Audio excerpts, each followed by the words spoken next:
მოგესალმებით, მე ვსალმებით ჩვენს მაყურებელს, მადლობა ამ შესაძლებლობისათვის. ხო, აი ეს ის სექტორი არის, საქმიანი სექტორი და ბიზნეს სექტორი, სადაც პროპაგანდა ვერ გადაფარავს უბრალოდ რეალობას და აქ რეალობა გამოისახება რიცხვებში, რეალობა გამოისახება ხოლმე კონკრეტულ ქმედებებში. ხა კომიკურად ჟღერს, როდესაც ქვეყნის ეკონომიკის მინისტრი, ვიცე-პრემიერი ამბობს, რომ განაახლეს ჩინეთთან თავისუფალი ვაჭრობის ხელშეკრულება. რა იყო გასახლებელი, ოღონდ ამას არ ამბობს. გრამატიკული შეცდომები ჰქონდა, ხელშეკრულებას და წერტილმძიმე იყო, პუნქტუაცია იყო არასწორად დასმული და ეს გამოასწორეს. რეალურად ამის მეტი არაფერი არ ჩანს, რომ იქ რამე პოზიტიური დამატებოდა ამ ხელშეკრულებას. ეს იყო რაღაცა ხო ჩემი აზრით პროპაგანდისტვის გათვლილი ვიზიტი, რომ აი ვაგრძელებთ ჩინეთთან რაღაცა ურთიერთობას და გასაგრძელებელი არაფერი არ არის. დამთანხმებით რომ გარდა ტურიზმის მონაცემებისა, ტურიზმის მონაცემები რეალურად გაიზარდა კი, რაღაც ჩინური სააგენტოები არის, რომელსაც შემოყავს ამ ქვეყანაში ჩინელი ტურისტი და აქ გვაქვს რაღაცა ერთგვარი და ამის გარდა სტრატეგიული პარტნიორობის შეთანხმების გაფორმების შემდეგ არავითარი ეკონომიკური წინსვლა ქართულ-ჩინურ ურთიერთობებში არ არის. ეხლა ხო არ საღათ მოაზროვნე არ უნდა იყო ადამიანი, ვისაც არ დღევანდელ სამყაროში 2026 წელს არ გინდოდეს შენი ქვეყნის მჭიდრო ეკონომიკური ურთიერთობა ჩინეთთან, იმიტომ რომ ჩინეთი გარდაუვალი პარტნიორია. ჩვენ როდესაც ვლაპარაკობთ საქართველოს დაკავშირებადობის ფუნქციაზე და როლზე, ხო ეს რეალურად არის ჩინური ბაზრის დაკავშირება ევროპულ ბაზართან და რა თქმა უნდა შუა აზია არის ერთ-ერთი ყველაზე საინტერესო მდგენელი, მაგრამ ჩინური ბაზარია აგრეთვე ძალიან საინტერესო და ევროპის და ჩვენ ჩინეთის და ევროპის დამაკავშირებელი უნდა ვიყოთ და არ ვიცი წინა წელს შეხედეთ ალბათ 25 წლის რიცხვი პირდაპირ უცხოური ინვესტიციის თუ არ ვშტები რაღაცა 35 მილიონი არის. ამაში გამოისახება ქართულ-ჩინური ურთიერთობა? არა თუ შთამბეჭდავი ხარ ძალიან კარგად ესმის განსაკუთრებით ჩვენს მაყურებელს ვინც ეხლა გვიყურებს რა მასშტაბი არის 35 მილიონი და ჩინეთი ერთმანეთთან რომ საერთოდ არ ფარდებადი არის ჩინეთს რეალური ინტერესი უქონდეს რომ ეს 35 მილიონში ვერ გამოიხატება. ეს ყველას კარგად ესმის ხო პირველი კურსის ეკონომიკის და ბიზნესის სტუდენტებს ესმის რომ ეს ვერ იქნება, ეს არ არის ის რასაც შეიძლება აისახოს სტრატეგიულ პარტნიორობაში. ამიტომ სამწუხაროდ რეალობა არის ძალიან მძიმე. სამწუხაროდ რეალობა ის არის რომ ეს რაღაცა ყმადაღებულად პომპეზურად გაყიდული სტრატეგიული პარტნიორობა და ერთგვარი რაღაცა გეოპოლიტიკური ძორა ტექტონიკური რომელიც საქართველოს თითქოს გააკეთა და ჩინეთის სასარგებლოდ სიამოვნებაში ესეც კი არავითარ რეალურ სარგებლოში და სიკეთეში არ გამოისახება და თქვენ სწორად ახსენეთ ანაკლია არის ქვაკუთხედი ამ ყველაფრის. ანაკლია არის ის ადგილი სადაც რა ვიცი ეხლა ყველას ინტერესია მათ შორის ჩინეთის, მაგრამ 2 წელია იქ ის ტენდერი როგორც მინისტრი ამბობს და ყველა ამბობენ 2 წელია ჩინური კომპანია სახელმწიფო სამშენებლო კომპანია არის ამ ტენდერში გამარჯვებული და თითითიძე არავის არ დაუდია ერთი თეთრი ინვესტიცია არავის არ ჩაუსხია. ამიტომ მე მგონი ყველაზე ნათლად აი ანაკლიის ვითარება აღწერს და აი ის პირდაპირ უცხოური ინვესტიცია რომელიც ყველაზე მნიშვნელოვანი დასაკვირვებელი ინდექსი უნდა იყოს იმისა თუ რამდენად გაიზარდა ჩვენ შორის კოოპერაცია და ურთიერთობები, ესენი ყველაზე კარგად აღწერს იმ კატასტროფულ ვითარებას, რაშიც საქართველოს არის და ქართულ-ჩინური საქმიანი ურთიერთობები არის. ინვესტიციები ახსენეთ და რეალურად მართლაც არ არის ჩინეთი ახლა არანაირად არ ფიგურირებს საქართველოს ძირითად ინვესტორ ქვეყნებს შორის, თუმცა როგორც ვხვდები და როგორც პრინციპში ამ ბუნდოვანი განცხადებებიდანაც კი ირკვევა ერთ-ერთი ორიენტირი, რის გამოც ახლა ძალიან ცდილობს ოცნების მთავრობა ჩინეთთან ურთიერთობის გაღრმავება, სწორედ ინვესტიციების მოზიდვა. ყოველ შემთხვევაში ფაქტია, რომ ქართულ ოცნებას ძალიან მნიშვნელოვნად აკნია დღესდღეობით მსხვილი ინვესტიციები. ამისი დასტური იყო იგივე Eagle Hills-ის გარშემო ატეხილი ამბავი და ზარზე იმით შემოთავაზებული ეს ინვესტიცია, რომელიც ჯერაც არავის უნახავს და არ საერთოდ ნახავთ თუ არა. შემდეგ ეს Trump Tower-ის პროექტი, რომელიც ასევე არ არის უცხოური ინვესტიცია და ახლა მარიამ ქრუიბიშვილის განცხადებიდან ირკვევა, რომ რაღაც ფორმატი უნდა შეიქმნას მთავრობათა შორის დიალოგის, რომელიც მას უნდა წაახალისოს ინვესტიციები, არ ვიცი როგორ, მაგრამ ფაქტია, რომ ერთ-ერთი ასე ვთქვათ, მცდელობა ქართული ოცნების სწორედ დგას იმაზე, რომ როგორმე ჩინური კომპანიები შემოიყვანოს საქართველოში, თუმცა როგორ და რა პირობებით ეს ალბათ კიდე ცალკე კახილის საგანია. თქვენ რამდენად უყურებთ, რომ ამის პერსპექტივა არსებობს და თუ კი, მაშინ რის ფასად? ძალიან ძიმეთ უყურებ, ძალიან განვიცდი და შევდივარ ქალბატონი ქრუიბიშვილის მდგომარეობაში, იმიტომ რომ მას ისმის რაზე ლაპარაკობს, მაგრამ უწევს აბსოლუტური ნონსენსის საუბარი, თავის გასულელება ქვია ამას და ეს ძალიან ცუდად მეტყველებს ქვეყნის იმიჯზე.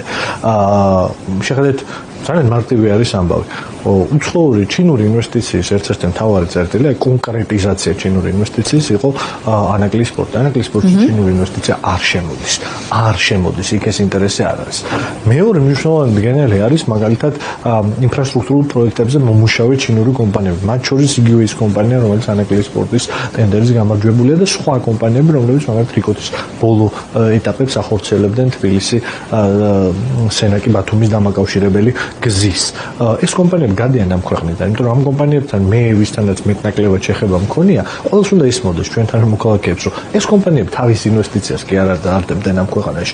ისინი იყვნენ მილიარდის ფულით. ჩვენ საქართველოს ფული მოიზიდა დასავლური ინვესტიციებიდან. იქ იყო რა თქმა უნდა ADB-ც, აზიის განვითარების ბანკი, მაგრამ ძირითადი დამფინანსებელი საქართველოში გზების რეკონსტრუქციის და მაგისტრალური გზის მშენებლობის იყო დასავლური ინვესტიცია, დასავლური ინსტიტუციონალური ინვესტორები, მათ შორის IBR და სხვები. ისინი გავიდნენ ამ ქვეყნიდან და აღარაფერი აღარ ისაქმებათ, აღარ იღებენ მონაწილეობას გამომდინარე იმ ტყუილი პოლიტიკისა, რომელსაც ჩვენი სახელმწიფო აწარმოებს ჩვენი დასავლური პარტნიორების მიმართ. შესაძლოა ჩინური კომპანიები აქედან მივიდნენ. ჩინური კომპანიები იყვნენ იაფი გამოსავალი იმისთვის, რომ აი ამ სესხად ძირითად შემთხვევაში ჩვენ გზები აგვეშენებინათ. ისინი წავლენ აქედან, იმიტომ რომ ჩინეთი არ დებს აქ არავითარ სხვა ინვესტიციას ამ ქვეყანაში. შესაძლოა ეს კომპანიებიც კი გადიან ამ ქვეყნიდან. მე არ მინდა დაუზუსტებელი ინფორმაცია ვთქვა, მაგრამ მალევე იგივე საბანკო სექტორიდანაც ვიხილავთ მათ გასვლას. ანუ ჩინეთს აქ აღმოჩნდა, რომ არავითარი ეკონომიკური ინტერესი არ გააჩნია. და ანაკლის სპორტზე კიდევ არსებობს კონკრეტული საკითხი, ის მოთხოვნები, რომელიც აქვს ჩინურ მხარეს, ფაქტიურად შეუსრულებელი არის ქართული ოცნების პირობებში. შეუსრულებელს იმიტომ ვიძახი, ერთის მხრივ დამაზიანებელია ჩემი აზრით, მეორე მხრივ ეს არის პრობლემური მოთხოვნები, რომლის მიზეზითაც სწორედ აქედან გააგდო პირდაპირ ქვია ამას გაგდება ქვია, გააგდო დასავლური ინვესტიციები ანაკლის კონსორციუმის სახით და კონტი ჯგუფის და სხვების სახით. როდესაც ამ კონსორციუმმა ძალიან ესე დასაბუთებულად, არგუმენტირებულად და სწორად მოითხოვა ერთგვარი სახელმწიფო გარანტია და შეგახსენებთ, რომ ანაკლის კონსორციუმი სახელმწიფოსგან ითხოვდა ფაქტიურად ნახევარზე ნაკლებს იმ გარანტიებისა ტვირთების დაზღვევის, რომელიც სჭირდებოდა. ფაქტიურად ნახევარზე ნაკლებს, იმიტომ რომ იქ იყო ევროკავშირის მდგენელი, ევროკავშირმა თავის თავზე მაშინ აიღო გარკვეული ინვესტიციების, გარკვეული ტვირთების გადაზღვევა და საქართველოს ფაქტიურად ნახევარზე ნაკლები უწევდა. მაგრამ არ გადააზღვა და ამ მიზეზით გააგდო ამ ქვეყნიდან 80 მილიონი ინვესტიციის ჩამდები, რომელსაც უკვე ჩასხმული ჰქონდა რეალური ინვესტორი და აგდო და ჩინური მხარეს ახლა დაახლოებით იგივე მოთხოვნები აქვს. ჩინური მხარეს იგივეს ამბობს, რომ აქ შეიძლება დაზღვევა ტვირთების და ეს მნიშვნელოვანია მისთვის და სხვანაირად ის არ გააგრძელებს ამ ინვესტიციას.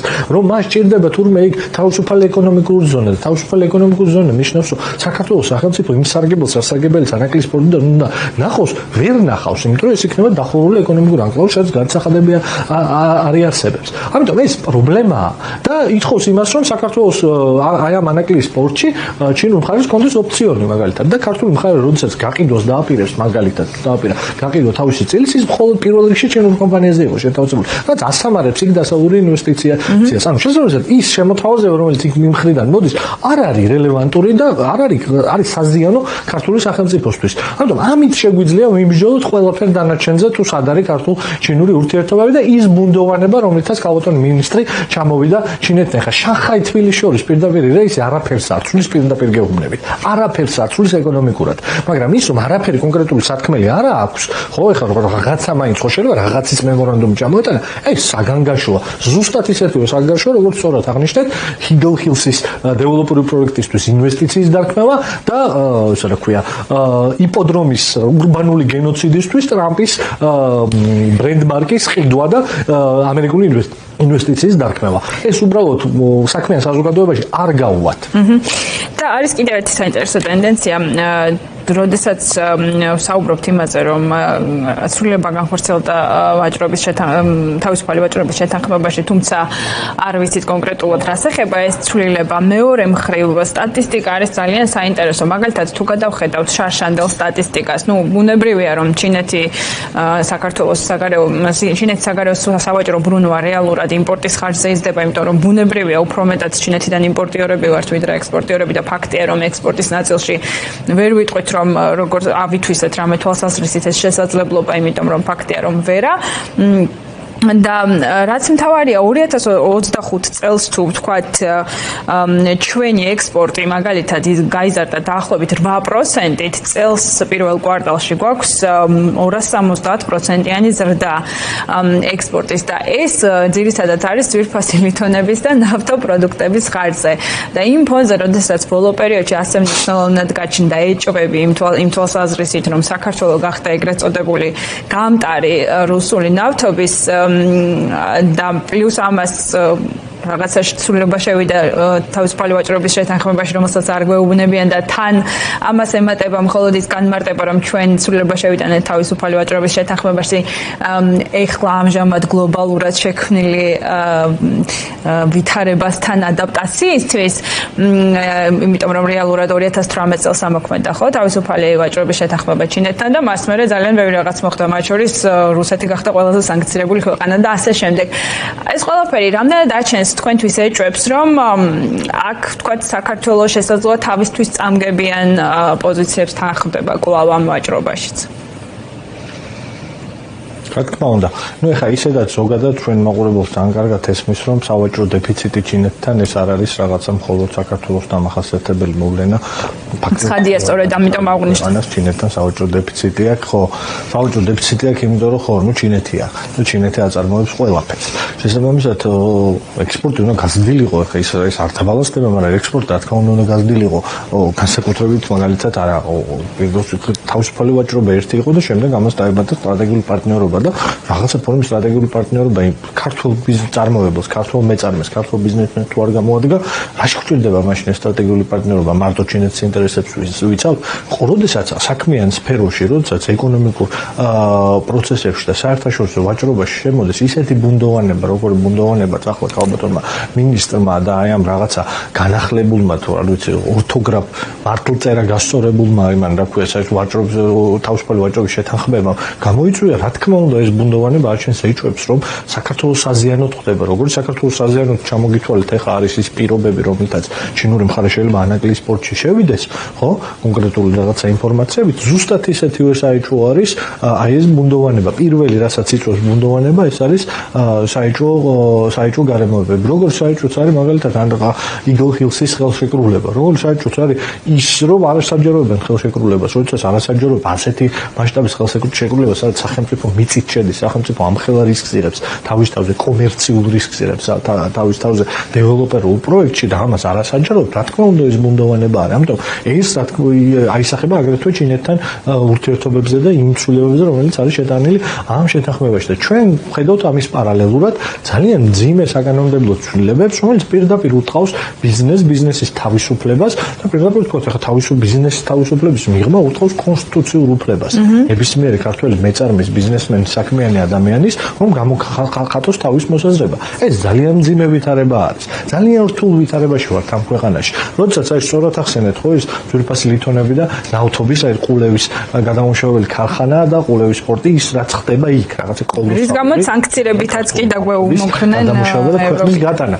რის გამოც სანქციების რისკი დადგა. ეს ხო არ არის ის ეკონომიკა, რომელიც ამ ქვეყანას რამეს მოუტანს. საკითხი დავშვით რამოდენიმეჯერ ხობის საკრებულოში. ვინ არის იქ, ვინ დასაქმდა? ათობით 1000 ადამიანი უნდა დასაქმებულიყო. ვის ადგება ის ყველაფერი? არავის, გარდა იმისა, რომ აზიანებს ჩვენ რეპუტაციას და ამაზე უკვე საკანონმდებლო ბაზას იღებენ, რომელიც აი ამ ყველაფერს საშინელ ელფერს აძლევს, რომ არც ერთ ბიზნესმენს ხის ამოღების უფლება აღარ ექნება ფაქტიურად. და რას ჩაუთulis პოლიტიკურ განცხადებად ხელისუფალი მას? ეს დამოკიდებული იმდენად ბუნდოვანია, დამოკიდებულია იმაზე, როგორ გადაწყვეტს ამ ბიზნესს ურთიერთობას. ამიტომ ძალიან მძიმე ფაზაში შევდივართ და პირდაპირ ვიტყვი, ძლიერი საქართველოს ერთ-ერთი მთავარი ამოცანა არის, მიუხედავად იმისა, რომ ეს უმადური საქმე მგონია, დაცვა საქართველოში ბიზნესის, იმიტომ რომ ამაზე დგას წვრილი იქნება წვრილი, საშუალო თუ მსხვილი მეწარმე, ქართული ეკონომიკა, ამ ქვეყნის მომავალი დგას აი ამაზე, ქართულ ბიზნესზე და მისი დაცვა არის პრიორიტეტი ჩვენი პარტიისათვის. მისი დაცვა არის პრიორიტეტი იმისთვის, რომ გადარჩეს ამ ქვეყნის მომავლის პერსპექტივა და ამას ვიზამთ მიუხედავად იმისა, რომ შეიძლება ვიღაცას არ უნდოდეს, ეშინოდეს დღეს პირდაპირ ვთქვათ ხელისუფლების, ჩვენ მაინც დავიცავთ ու ვიქნებით ის ხმა, რომელიც მათ მაგივრად ძალიან ღიად და პირდაპირ ილაპარაკებს და აი ამ საკითხებზე, რომელიც თქვენ ახსენეთ, გარწმუნებული ვარ დრო და დრო კიდევ უფრო გაჭირდება, რომ დარგის სპეციალისტების და გაჭირებულია ძალიან ჩემი პოზიცია. ხო, აი ეს ვარაუდის დონეზე ვთქვი, მაგრამ ამიდასტურეთ, ხო ძალიან ძიმეა უკვე ეს ვითარება, ამიტომ აქ ეხა უკვე რაღაცა ხმა არის ამოსაღები. ეს არ შეიძლება გაგრძელდეს, ან თვალებში ნაცარი გვაყარონ და ჩვენ ვიყოთ ჩუმად, იმიტომ რომ ციხით მომუკრებიან და ჯარიმები.